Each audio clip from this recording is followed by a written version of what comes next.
యేసుక్రీస్తు వారి పరిశుద్ధమైన నామన కూడి వచ్చిన ప్రతి ఒక్కరికి ప్రభు నామన వందనాలు. చిన్న ప్రార్థన చేసుకుందాం. మహాపరిశుద్ధుడా, కృపా కనికర సంపూర్ణుడా,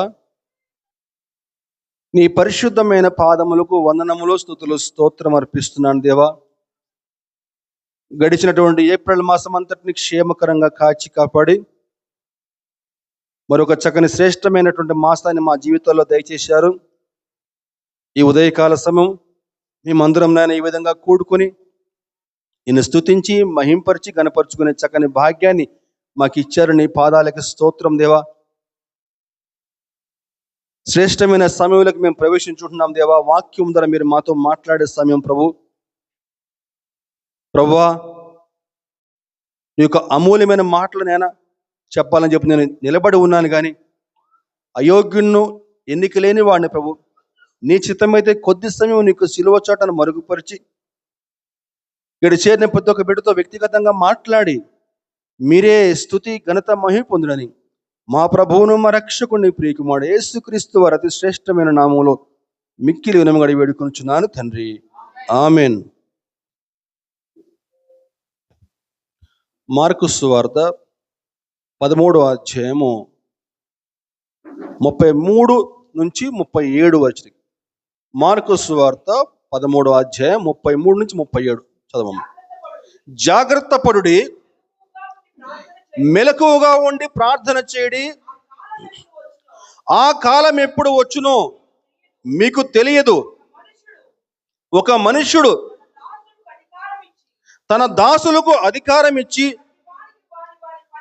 ప్రతి వానికి వాని వాని పని నియమించి మెలకువగా ఉండమని ద్వారపాలకునికి ఆజ్ఞాపించి ఇల్లు విడిచి దేశాంతరము పోయినట్టే ఆ కాలము ఉండును. ఇంటి యజమానుడు ప్రొద్దుగూకి వచ్చునో, అర్ధరాత్రి వచ్చునో, కోడి కూయినప్పుడు వచ్చునో, తెల్లవారినప్పుడు వచ్చునో, ఎప్పుడు వచ్చునో మీకు తెలియదు. ఆయన అకస్మాత్తుగా వచ్చి మీరు నిద్రపోవచ్చుండట చూచునేమో, కనుక మీరు మెలకువగా నుండుడి. గమనించాలండి, ఈ యొక్క వచనాలు మనం జాగ్రత్తగా మనం పరిశీలన చేసినట్లయితే ఈ మాటలు ఎవరు మాట్లాడుతున్నారండి? ఈ మాటలు ఎవరు మాట్లాడుతున్నారు? ప్రభు అయిన యేసుక్రీస్తు మాట్లాడుతున్నాడు, శిష్యులతో మాట్లాడుతున్నాడు. సందర్భం ఏంటయ్యా మనం పరిశీలన చేస్తే మనకి 13వ అధ్యాయం 3వ వచనం మనం చూసినట్లయితే, దేవాలయం ఎదుట ఒలీవల కొండ మీద కూర్చుండి ఉండగా పేతురు, యాకోబు, యోహాను, అంద్రయ అనువారు ఆయనను చూచి, ఇవి ఎప్పుడు జరుగును? ఇవన్నీ నెరవేరువో కాలమునకు ఏ గుర్తు కలుగును? అదండి, ఇవన్నీ ఎప్పుడు జరుగును అంటే అంత్యకాలం ఎప్పుడు సంభవించబోతా ఉంది, సూచనలు ఏంటి, ఆ గుర్తులేంటి ప్రభువా అని చెప్పి శిష్యులు ఆయన అడుగుతూ ఉన్నారు. అదిగో ఆ సందర్భంలో ఈ మాటలన్నీ కూడా మాట్లాడుతూ చివరి వచనాల్లో జాగ్రత్త పడుడి, మెలకువగా ఉండి ప్రార్థన చేయుడి, మెలకువగా ఉండుడి. వాక్యం వింటున్న క్రైస్తవ సంగమా, క్రొత్త నిబంధనలో మెలకువగా ఉండుడి అనే పదం దాదాపుగా 25 సార్ల కంటే పైగా వ్రాయబడి ఉందండి. మెలకువగా ఉండుడి, మెలకువగా ఉండుడి అంటే ఏంటి? నిద్రపోవద్దనా? గమనించాలి. తెస్సలోనిక పత్రికలో ఇంకొక మాటను చూద్దామండి. 1 తెస్సలోనిక 5వ అధ్యాయము 6వ వచనం, 5:6. కావున ఇతరుల వలె నిద్రపోక మెలకువగా ఉండి మత్తులము కాక ఉందో అని ఉంటుందండి. గమనించాలి, 2 చోట్ల కూడా నిద్రపోకుండా ఎలా ఉండాలట? మెలకువ కలిగి ఉండాలటండి. అంటే వాక్యం అర్థం ఏంటండి? నిద్రపోవద్దనా? గమనించాలి, ఇది శారీరక నిద్రని ఉద్దేశించి కాదండి, ఆత్మీయ నిద్రని ఉద్దేశించి ఈ మాటలు మాట్లాడుతూ ఉన్నారు. గమనించాలి, వాస్తవానికి చూసుకుంటే మానవులుగా జీవిస్తున్న మనకి, ఒక మనిషికి, ఆ మనిషి ఆరోగ్యంగా ఉండాలంటే సగటున 6 గంటల నుంచి 8 గంటల పాటు కనీసం నిద్ర అవసరం. కానీ కొంతమంది ఎలా ఉంటారని చెప్పారంటే, రాత్రి 8 గంటలకల్లా మంచం ఎక్కుతారు, పొద్దున 10 గంటల దాకా లేవరు. వాస్తవం నేను చెప్పేది. మరి 10 గంటలకల్లా లేచి మళ్ళీ వెంటనే మనం ప్రార్థన చేస్తారా అని చెప్పారంటే చేయరు. పడుకుని ఇట్లా చేయి ఇట్లా ఇట్లా అనగానే ఎమ్మటే ఫోన్ తగలాలన్నమాట.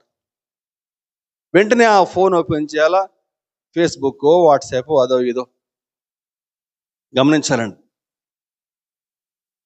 బహుశా మరి సొలొమోన్ గారు ఇవన్నీ ఊహించి మరి ముందే రాశారేమో కానీ, సామెతలో ఒక మాట ఉంటుంది. సామెతలో 6వ అధ్యాయము 9, 10, 11 వచనాల్లో, సోమరి, ఎందాక నువ్వు పండుకొని ఉందవు, ఎప్పుడు నిద్ర లేచదవు, ఇంకా కొంచెము నిద్రించదని, కొంచెము కునికెదనని, కొంచెము సేపు చేతులు ముడుచుకుని పరుండదువని నీవు అనుకునుచుందువు. అందుచేత దోపిడిగాడు వచ్చినట్లు దారిద్ర్యము నీ వద్దకు వచ్చును, ఆయుధదారుడు వచ్చినట్లు లేమి నీ వద్దకు వచ్చును. ఇక్కడ నిద్రపోవటం వల్ల కంటిన్యూస్ గా 2 నష్టాలు చెప్తున్నారు. ఏమి నష్టాలమ్మా? దారిద్ర్యత, లేమి. లేమి అంటే కరువు అన్నమాట. అంతా చిల్లు జేబే, డబ్బులు సంపాదిస్తారు కానీ ఏముండదు జేబులో, అంతా కింద పోవాల్సిందే. ప్రార్థన చేయాల్సిన సమయంలో ప్రార్థన చేయకుండా, పని చేయకుండా నిద్రపోతా ఉంటే ఇదిగో ఇటువంటి కరువు సంభవిస్తుందని చెప్పని చెప్తున్నాడు. కాబట్టి ఈనాడు క్రైస్తవులుగా జీవిస్తున్న మనము ఎలా ఉండాలమ్మా? వేకువజామున లేచి మన సృష్టికర్తకు ప్రార్థన చేయాలి. దేవా, నీ యొక్క గొప్ప కృపచేత ఈ విధంగా సంతోషంగా జీవిస్తున్నాం దేవా. ఈనాడు మేము ఏమై ఉన్నాము, అది కేవలం నీ కృప అని చెప్పిన దేవుణ్ణి స్తుతించాలి వేకువజామున లేచి. ఆ విధంగా నువ్వు దేవుణ్ణి స్తుతించకపోతే మన విరోధి అయిన అపవాది గర్జించు సింహమలే ఎప్పుడు ఎవరిని మింగుదునా అని చెప్పని కాచుకుని ఉంటాడమ్మా. మెలకువగా ఉండమని ప్రభు పేరట మనం చేస్తా ఉన్నాను. అయితే ఈరోజు మన యొక్క వాక్యాంశం ఏంటని చెప్పానంటే, నిద్ర ఎంత ప్రమాదమో. నిద్ర అని చెప్పంటే ఆత్మీయ అని చెప్పని బ్రాకెట్లో పెట్టాను. ఆత్మీయ నిద్ర ఎంత ప్రమాదమో. ఈరోజు ఒక వ్యక్తిని మీకు పరిచయం చేయాలని చెప్పి ఆశిస్తా ఉన్నాను. ఆ వ్యక్తి నిద్రపోవటం వల్ల తన యొక్క ప్రాణాన్నే పోగొట్టుకున్నాడు. నిద్రపోవటం వల్ల ప్రాణం పోవటం ఏంటండి అనుకోవచ్చు మీరు. ఆ వ్యక్తి బాగా మత్తులో ఉన్నాడు, నిద్రపోతున్నాడు. మామూలు నిద్ర కాదు, గాఢమే నిద్రట. అలా గాఢమే నిద్రపోయి తన ప్రాణమే పోగొట్టుకున్నాడండి. ఈరోజు ఏ వాక్యం చెప్పాలా అని చెప్పని ఆలోచన చేస్తూ ఉంటే ఇదిగో ఈ వాక్యం చెప్తే బాగుంటుందని చెప్పి అనిపించింది నాకు. ఆ వ్యక్తి పేరు మరేదో కాదండి, ఆ వ్యక్తి పేరు ఐతుకు. ఆ వ్యక్తి పేరు ఏం పేరండి? ఐతుకు అండి. ఐతుకు నిద్రపోవటం వల్ల తన ప్రాణం పోగొట్టుకున్నాడు. ఐతుకు అన్న పేరుకు అదృష్టం అని అర్థం అండి. ఏం పేరండి? ఐతుకు అంటే ఏంటండి? అదృష్టం. కానీ దురదృష్టవంతుడు మరి ప్రాణం పోగొట్టుకున్నాడు. మరి అదృష్టం ఎట్లా వచ్చిందో అది కూడా చూద్దామండి. అపోస్తుల కార్యము 20వ అధ్యాయము 7 నుంచి 12 వచనాలు చూద్దామండి. ఆదివారమున మేము రొట్టె విరుచులకు కూడినప్పుడు పౌలు మరునాడు వెళ్ళనే ఉండి వారితో ప్రసంగించుచు అర్ధరాత్రి వరకు విస్తరించి మాట్లాడుచుండెను. మేము కూడి ఉన్న మేడ గదిలో అనేక దీపములు ఉండెను. అప్పుడు ఐతుకు అను ఒక యవనస్తుడు కిటికీలో కూర్చుండి గాఢ నిద్రపోయి పౌలు చాలాసేపు ప్రసంగించుండగా నిద్రాభారం వల్ల జోగి 3వ అంతస్తు నుండి క్రింద పడి చనిపోయిన వాడై ఎత్తబడెను. అంతటా పౌలు కిందకు వెళ్ళి అతని మీద పడి కౌగిలించుకుని, మీరు తొందరపడకుడి, అతని ప్రాణము అతనిలో ఉన్నదని వారితో చెప్పెను. అతడు మరలా పైకి వచ్చి రొట్టె విరిచి పుచ్చుకొని తెల్లవారి వరకు విస్తారముగా సంభాషించి బయలుదేరను. వారు బ్రతికిన ఆ చిన్నవారిని తీసుకుని వచ్చినప్పుడు వారికి విశేషమైన ఆదరణ కలిగిన దేవుని నామానికి మహిమ కలుగును గాక. హల్లెలూయా. సందర్భం ఏంటి? ఆ రోజు ఆదివారం అట. ఇలాగే ఆదివారము పునరుత్థాన దినం అండి. కాకపోతే ఏంటని చెప్పారంటే, మనందరం ఇక్కడ ఆదివారం పూట పగలు కూడుకుంటాము, కానీ అక్కడ వాళ్ళు రాత్రిపూట కూడుకున్నారు. ఆనాటి అపొస్తలిక సంఘంలో రాత్రిపూటనే కూడుకునేవారు. ఎందుకని చెప్పారంటే, ఉదయం అంతా కూడా పని పాటలు చేసుకుని రాత్రిపూట కూడుకునేవాళ్ళండి. గమనించండి, అక్కడ పౌలు గారు అక్కడ వారితోటి ఏం మాట్లాడారు అక్కడ వ్రాయబడలేదు. కానీ కొంచెం మనం కొన్ని వచనాలు ముందుకెళ్తే 22వ వచనం గమనిస్తే, ఇదిగో నేనిప్పుడు ఆత్మయందు బంధించబడిన వాడనై యెరూషలేమునకు వెళ్ళొచ్చున్నాను. అక్కడ నాకు ఏమేమి సంభవించునో తెలియదు, కానీ బంధకములను శ్రమలను నా కొరకు కాచుకుని ఉన్నమని పరిశుద్ధాత్మ ప్రతి పట్టణములో నాకు సాక్ష్యం ఇచ్చుచున్నాడని తెలియను. జాగ్రత్తగా వినాలమ్మా.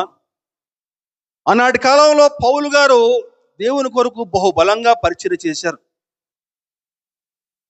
వాస్తవానికి పౌలు మారు మనసు పొందక ముందు అతను క్రైస్తవులను చాలా హింసలు పెట్టాడు.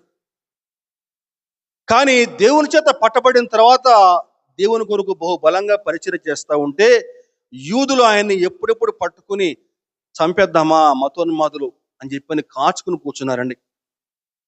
అక్కడ మాట్లాడుతున్నాడు పౌలు గారు, నేను యెరూషలేమునకు వెళ్తే అక్కడ నాకు ఎటువంటి హింసలు సంభవిస్తాయో, ఎటువంటి శ్రమలు సంభవిస్తాయో నాకు తెలుసు అని చెప్పని మాట్లాడుతూ ఉన్నాడండి. గమనించాలి. అంటే చాలా బాధాకరంగా పౌలు గారు మాట్లాడుతున్నాడు. జరగబోయేటువంటి సంఘటనలు, యేసు ప్రభు గెత్సెమనే తోటలో ఏ విధంగా అతను యేసు ప్రభు ప్రార్థన చేస్తూ ఉంటే కన్నీరు రక్త బిందువుల్లాగా ఎలా కారినాయో, ఇదిగో పౌలు గారు ఇక్కడ మాట్లాడుతున్న మాటలు మనం జ్ఞాపకం చేసుకుందామండి.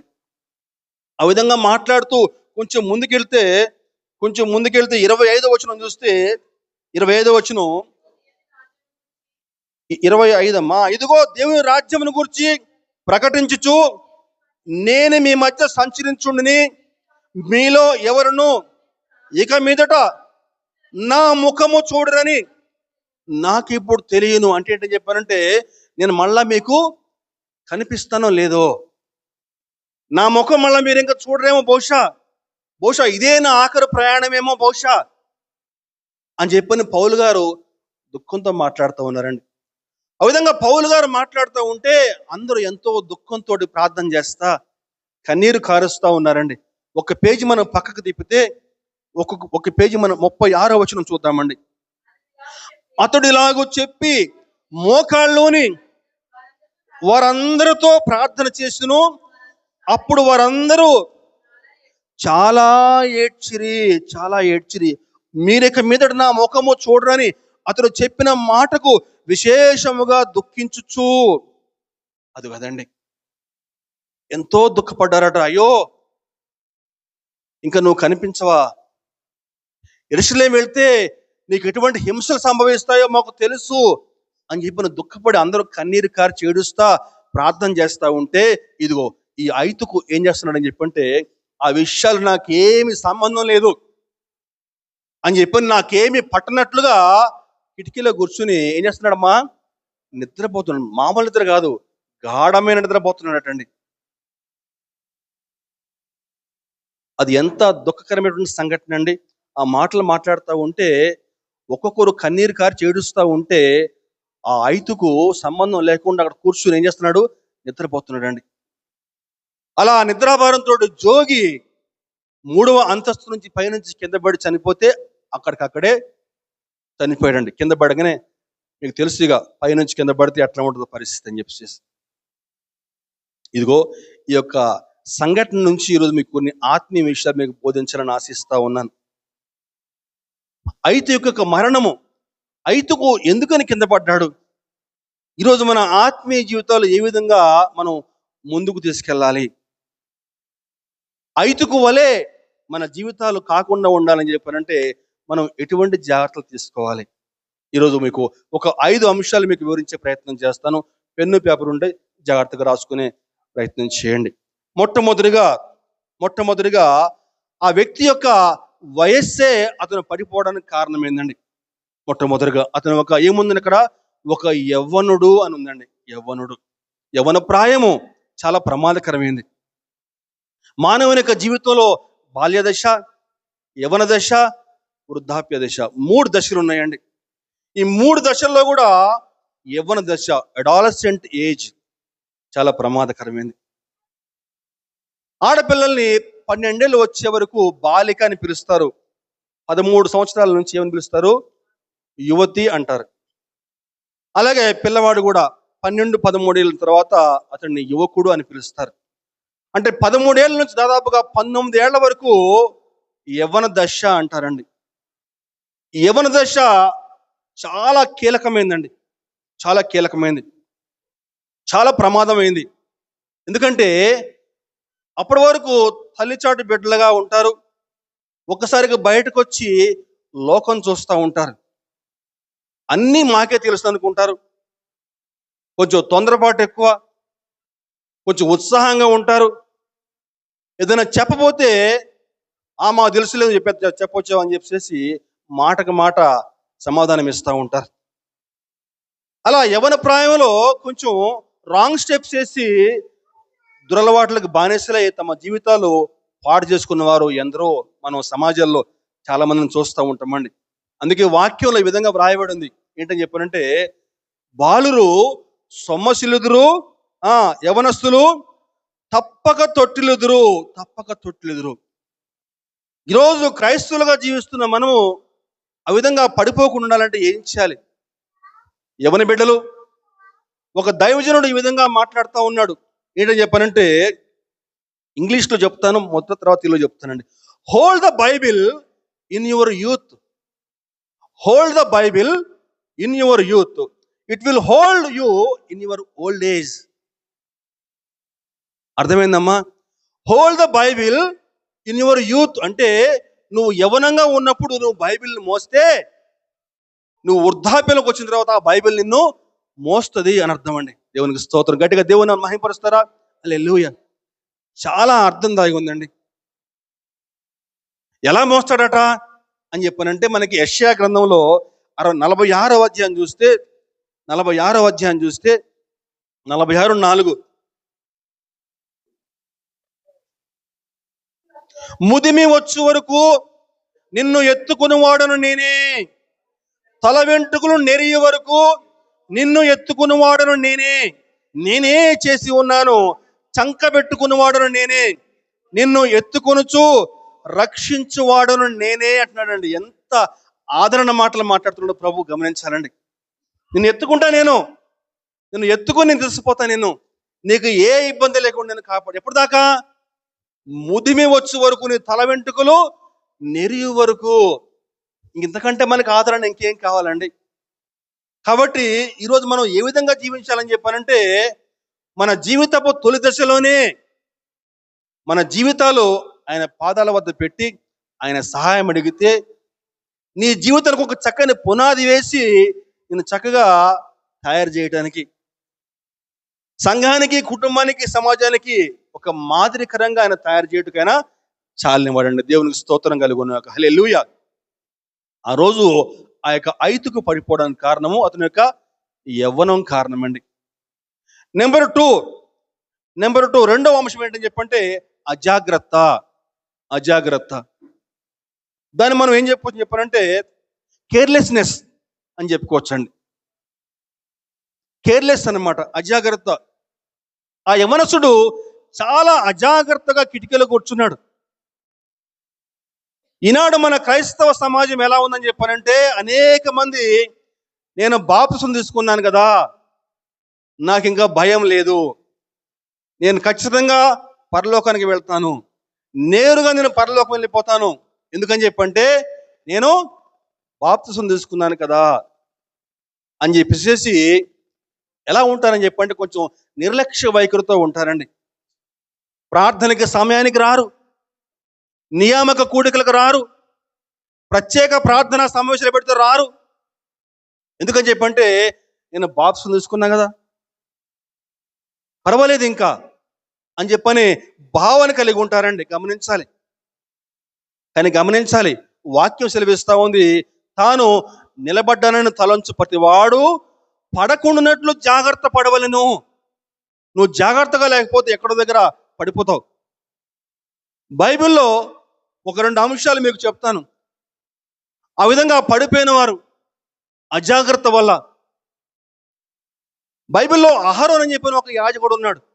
మోషే యొక్క సహోదరుడు అహరోను, పాస్టర్ గారే, అంతే కదా, యాజకుడు అంటే పాస్టరే కదా. అహరోను యొక్క కుమారులు ఇద్దరు కూడా, అంటే పాస్టర్ గారు కుమారులు, దేవునికి బలర్పించాలని చెప్పని బయలుదేరారు. అయితే వాళ్ళు దేవునికి బలర్పించాలని చెప్పని ఆ యొక్క ధూపవేదిక వద్దకు వెళ్ళేసరికి దేవుని వద్ద నుంచి అగ్ని వచ్చి వారిని ఇద్దరిని కూడా దహించి వేస్తుందండి. కారణం ఏంటని చెప్పంటే అజాగ్రత్త. దానికి కారణాలు ఏంటని పరిశీలన చేస్తే వ్యాఖ్యానకర్తలు చెప్తారు, మద్యపానమే వారికి ప్రాణాలు తీసేసింది అని చెప్పేసి. అజాగ్రత్త. ఆ విధంగా అజాగ్రత్తగా ఉండటం వల్ల, దేవుని సన్నిధికి అపరిశుద్ధంగా రావటం వల్ల వారు తమ ప్రాణాలు కోల్పోవాల్సిన పరిస్థితి వచ్చిందండి. అజాగ్రత్తగా వ్యవహరించడం వల్ల, యెహోవా సూచించిన అగ్ని వారు తీసుకురావటం వల్ల ఆ రోజు వారు ప్రాణాలు కోల్పోయారని చెప్పిన అక్కడ వాక్యం సెలవిస్తూ ఉంది. గమనించాలి.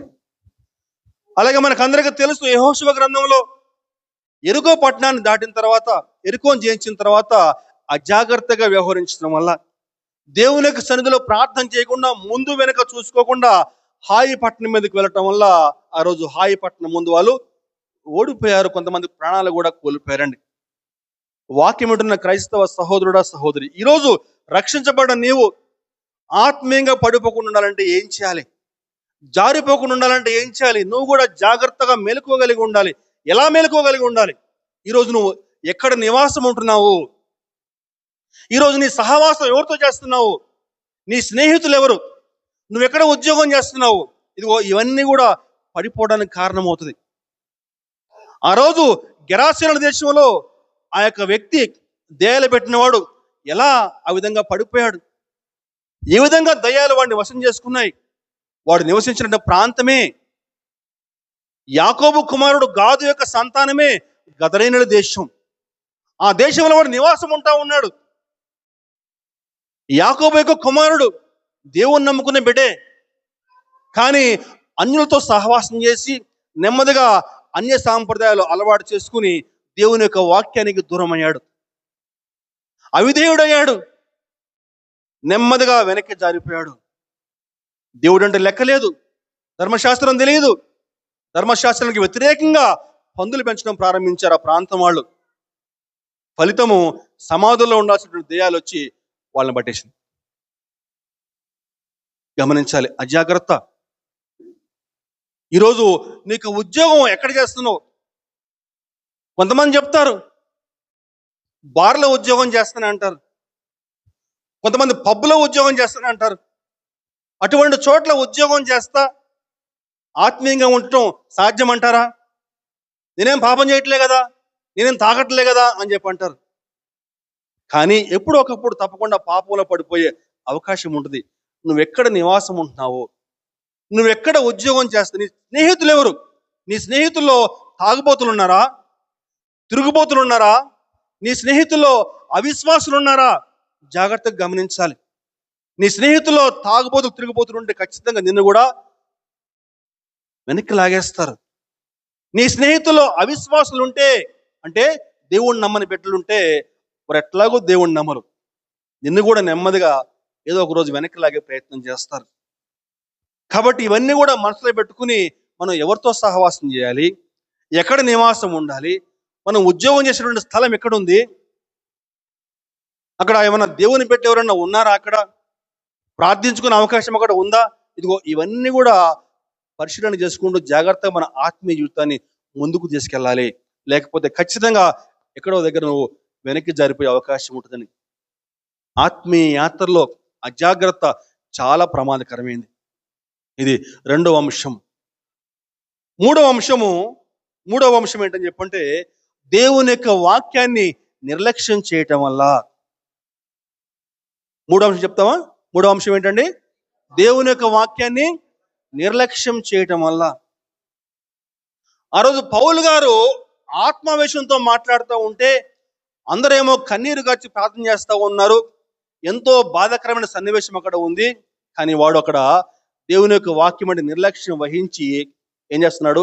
నిద్రపోతా ఉన్నాడు. గమనించాలండి. దేవుని యొక్క వాక్యం మత్తయి సువార్తలో ఈ విధంగా రాయబడింది. మనుష్యుడు రొట్టె వల్ల మాత్రమే కాదు కానీ దేవుని నోటి నుండి వచ్చు ప్రతి మాట వల్ల జీవించును అని చెప్పేసి. దేవుని యొక్క వాక్యం మన పాదములకు దీపం అండి, మన త్రోవకు వెలుగు. ఆ యొక్క దేవుని యొక్క వాక్యాన్ని విని ఎంతో మంది తమ జీవితాలు మార్చుకున్నారు. తాగుబోతులు, తిరుగుబోతులు, డ్రగ్ అడిక్ట్స్, భయంకరమైన వ్యక్తులు ఎంతో మంది ఒక దేవుని యొక్క వాక్యాన్ని పట్టుకుని తమ జీవితాల బతుకులు మార్చుకున్నారండి. కానీ ఈనాడు చాలా మంది దేవుని యొక్క మాట అంటే లెక్క ఉండదు. దేవుని యొక్క వాక్యం చెప్తా ఉంటాం, పక్కన ఫోన్ చూస్తూ ఉంటారు. దేవుని యొక్క వాక్యం చెప్తా ఉంటాం, దిక్కులు చూస్తూ ఉంటారు. దేవుని యొక్క వాక్యం అంటే ఏమాత్రం కూడా భయభక్తులు లేవు. హవ్వ దేవుని మాట నిర్లక్ష్యం చేయడం వల్లే ఆనాడు పాపంలో పడిపోయింది. తినవద్దు ఆ పండు, వినలేదు. ఆనాడు ఎరుకోను జయించిన తర్వాత ప్రభు స్పష్టంగా చెప్పాడు. ఏం చెప్పాడమ్మా? అందులో ఉన్న దేన్ని కూడా మీరు ముట్టుకోవద్దు, అది శపితమైనది అని చెప్పి స్పష్టంగా చెప్పాడు. కానీ ఆకాను ఏం కాదులే అని చెప్పి అనుకున్నాడు. అందులో బంగారం, కొంచెం సీనర వస్త్రం, వెండి తీసుకుని దాచుకున్నాడు. ఏమైందమ్మా? ఆకాను యొక్క కుటుంబ సభ్యులందరూ కూడా రాళ్లతో కొట్టబడి చంపబడ్డారండి. ఆకోరు లోయలో వేయబడ్డారు. ఈనాటి కూడా ఆకోరు లోయ సజీవంగా మన మధ్య ఉంది, సజీవ సాక్ష్యంగా ఉంది. అమ్మా లోతమ్మా, వెనక్కి తిరిగి చూడొద్దమ్మా అని చెప్పి అన్నాడు ప్రభు. వినలే. సగం దూరం పోయిన తర్వాత వెనక్కి తిరిగి చూసింది. ఏమైందమ్మా? ఉప్పు స్తంభమై ఈనాటికి కూడా సజీవ సాక్ష్యంగా మన మధ్య ఉందండి. ఈరోజు దేవుని యొక్క వాక్యాన్ని నిర్లక్ష్యం చేస్తున్నావా? జాగ్రత్త. గమనించండి. మన శరీరానికి ఆహారం లేకపోతే మన శరీరం ఏ విధంగా శుష్కించిపోతుందో, అలాగే ఆత్మకు ఆహారం లేకపోతే నెమ్మదిగా ఆత్మ ఏమైపోతుందని చెప్పారంటే శుష్కించిపోయి నెమ్మదిగా ఒకనాటికి మానవుడు పాపంలో పడిపోయే అవకాశం ఉంటుందండి. కాబట్టి ప్రతిరోజు కూడా ఆ యొక్క ఆత్మకు ఈ యొక్క ఆహారం అవసరం అండి. ఎంతసేపు మీరు బైబిల్ తెరుస్తున్నారు? రోజు కనీసం ఒక అధ్యాయం చదవగలుగుతున్నారా? నేను ప్రతిరోజు కూడా నేను ఒక వాక్యం పంపిస్తాను, నేటి ప్రభువు మాట అని చెప్పేసి. ఆ వాక్యం చూసుకుని కనీసం ముందు వెనక చూసేవాళ్ళు ఎంతమంది? గమనించాలండి. వాక్యం మన పాదాలకి దీపం అండి. ఆ వాక్యాన్ని పట్టుకొని అనేక మంది శాస్త్రవేత్తలు గొప్ప గొప్ప ఇన్వెన్షన్స్ కనుక్కున్నారు. వాక్యాన్ని ఆధారం చేసుకుని ముందుకు సాగుదాం. ఆనాడు ఐతుకు పౌలు గారు మాట్లాడుతూ ఉంటే పట్టించుకోకుండా నిర్లక్ష్యంగా కూర్చున్నాడు, కింద పడి చనిపోయాడు. ఇది మూడో అంశం. 3 చెప్పుకున్నాం. మొదటి అంశం ఏం చెప్పుకున్నామండి? అతని యొక్క వయస్సు. రెండవదిగా అజాగ్రత్త. మూడవ అంశము వాక్యాన్ని నిర్లక్ష్యం చేయటం వల్ల. 4వ అంశం ఏంటని చెప్పంటే జాగ్రత్త విందామండి. 4వ అంశము అతడు ద్విమనస్కుడై ఉన్నాడు. ద్విమనస్కుడు అంటే 2 మనసులు కలిగి ఉన్నాడు, డబుల్ మైండ్ కలిగి ఉన్నాడు అనమాట. అతడు ఎక్కడ కూర్చున్నాడండి? కిటికీలో కూర్చున్నాడు. కారణము లోపల స్థలం లేకనా? లోపల స్థలం లేకపోతే అన్ని కిటికీలు కూడా ఫిల్ అయి ఉండాలి కదా. మరి ఫిల్ అయి లేవే, కిటికీలో కూర్చున్నాడు. గమనించాలి. ఈనాడు కొంతమంది మందిరంలో స్థలం ఉంటుంది, కానీ మందిరంలో కూర్చోకుండా ఎక్కడ కూర్చుంటారని చెప్పానంటే మందిరం బయట కూర్చుని వాక్యం విందాలనుకుంటారు. మందిరం బయట కూర్చుని వాక్యం విందాం అనుకుంటారు. కారణం ఏంటని చెప్పానంటే వాళ్ళు ఒక పక్క నుంచి దేవుని యొక్క వాక్యం వినాలనుకుంటారు, మరొక పక్క నుంచి దిక్కులు చూస్తా రోడ్డు ఎమ్మట వచ్చే పోయే వాళ్ళు కూడా కావాలి వాళ్ళకి. ఒక పక్క నుంచి దేవుని యొక్క వాక్యం వింటూ ఉంటారు, మరొక పక్క నుంచి ఫోన్ చూస్తూ ఉంటారు. అంటే ఒక పక్క నుంచి లోపల దేవుని యొక్క వాక్యం వినపడతా ఉంది, దేవుని యొక్క వెలుగు లోపల, బయట ఏమో చీకటి. అంటే వెలుగు కావాలి, చీకటి కావాలి. వాక్యం సెలవిస్తా ఉంది, ఏ వ్యక్తి కూడా ఇద్దరు యజమానులకి దాసులుగా ఉండనేరడు. దేవునికి స్తోత్రం, హల్లెలూయా. ఉంటే లోపలుండు, లేకపోతే బయట ఉండు. ఆ వ్యక్తి కిటికీల మధ్యలో కూర్చున్నాడు, అటు ఇటు కాకుండా. కాకపోతే ఆ వ్యక్తి లోపల కాకుండా బయట దృష్టి ఎక్కువ పెట్టాడు, లోకం వైపు దృష్టి పెట్టాడు. కాబట్టి లోకం అతన్ని ఆకర్షించుకుంది, కిందకి పడిపాడు, కింద చచ్చిపోయాడు అక్కడెక్కడ. ఈరోజు మన ఆత్మీయ జీవితాలు ఏ విధంగా ఉన్నాయి? మందిరానికి వచ్చి నిద్రపోతున్నావా? సహోదరి సహోదరుడా, జాగ్రత్త. ఆత్మీయ నిద్ర చాలా ప్రమాదకరమైంది. చివరి అంశం చూసుకుంటే, చివరి అంశం అతని యొక్క నిద్ర అతని మరణానికి కారణమైందండి. నిద్ర గమనించాలి. నిద్ర నిద్ర అంటే అది తాత్కాలికమైంది, అంతే కదా? తాత్కాలికం అంటే టెంపరీ. నిద్రపోయేవాడు ఖచ్చితంగా ఒకప్పటికి లెగుస్తాడు, అంతే కదా? లెగుస్తాడా? లేవడా? లెగుస్తాడు. కొంతమందికి మామూలుగా పిలిస్తే చాలు లెగుస్తారు పడుకున్నప్పుడు. కొంతమందికి ఏం చేయాలి? గట్టిగా తట్టాలి. మరి కొంతమందికి గట్టిగా ఇంకా కొంచెం శబ్దం చేయాలి. మరి కొంతమందికి ముఖం మీద నీళ్లు కూడా కొట్టాల్సిన పరిస్థితి వస్తుంది. మరి కొంతమంది కుంభకర్ణ నిద్ర ఉంటుంది, అది చెప్పలేమిగా, భయంకరం అది. అయితే బైబిలు మరణాన్ని కూడా నిద్ర అంటుందండి. కాకపోతే అది ఏ నిద్ర అండి? శాశ్వత నిద్ర. శాశ్వత నిద్ర. ఆ విధంగా నిద్రపోయే వాళ్ళు లెగుస్తారా? ఏమండి, మామూలు పరిభాషలో లేవరు. పక్కన ఆటంబాంబు శబ్దం పడ్డా కూడా లేవరు. కానీ ఆ విధంగా నిద్రించిన వారు కూడా ఒక శబ్దానికి లెగుస్తారని చెప్పిన వాక్యంలో వ్రాయబడి ఉందండి. చూద్దాం ఒకసారి. యోహాను సువార్త 5వ అధ్యాయం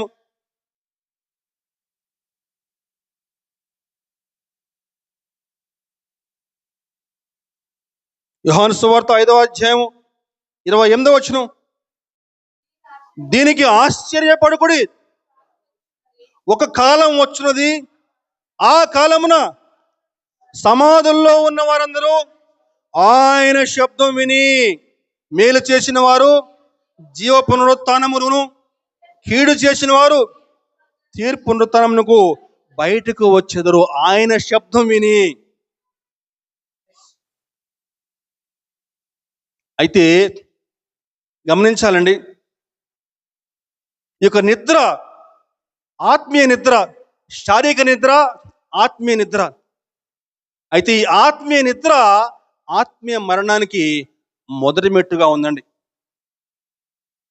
బైబిల్ గ్రంథం జాగ్రత్తగా పరిశీలన చేస్తే గొప్ప గొప్ప వ్యక్తులు పడిపోవడానికి ముందు బాగా నిద్రించారు. అదేవిధంగా గొప్ప గొప్ప కార్యాలు జరగడానికి ముందు కన్నీటి ప్రార్థన మనం చూడగలమండి. బైబిల్లో చూస్తే మనకి గెత్సెమనే తోటలో శిష్యుల యొక్క నిద్ర ఎంత ప్రమాదానికి కారణమని చెప్పానంటే, పేతురు యేసు ప్రభువు ఎవరో నాకు తెలియదని చెప్పని బొంకే పరిస్థితికి వచ్చిందండి. దావీదు యొక్క నిద్ర ఎంత ప్రమాదం దారితీసింది చెప్పానంటే, వ్యభిచారానికి దారితీసింది, అలాగే నరహత్యకు దారితీసింది. అందరూ యుద్ధానికి వెళ్తా ఉంటే దావీదు యుద్ధానికి వెళ్లకుండా సాయంకాలం వరకు కూడా పండుకుని నిద్రపోయాడు.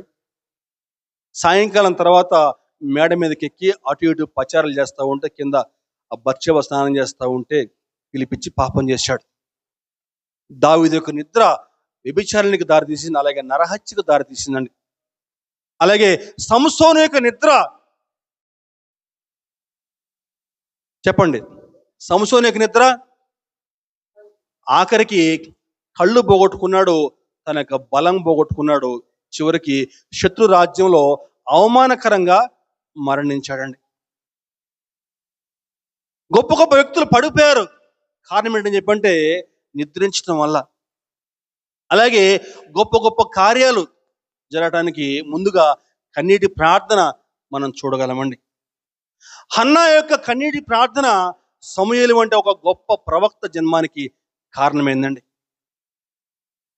ఎస్తేరు యొక్క కన్నీటి ప్రార్థన వల్ల ఒక యూదా జనాంగము రక్షించబడింది. హిజ్కియా యొక్క కన్నీటి ప్రార్థన వల్ల అతని యొక్క ఆయుష్కాలం పొడిగించబడింది. పౌలు యొక్క కన్నీటి ప్రార్థన వల్ల కొన్ని ఆత్మలు రక్షించబడ్డాయి. ఈరోజు నీ కన్నీటి ప్రార్థన నీ కుటుంబాన్ని రక్షించగలుగుతుందా? ఈరోజు నీ బిడ్డల కోసం, నీ కుటుంబం కోసం ఎంతసేపు కన్నీరు గార్చి ప్రార్థన చేస్తా ఉన్నావు? గుండె మీద చేసుకుని చెప్పండి. వేకువజామున లేచి కన్నీరు కార్చి కుటుంబం కోసం, బిడ్డల కోసం ప్రార్థన చేయగలుగుతున్నారా? ఈరోజు మన ఆత్మీయ జీవితాలు ఏ విధంగా ఉన్నాయి గమనించాలండి.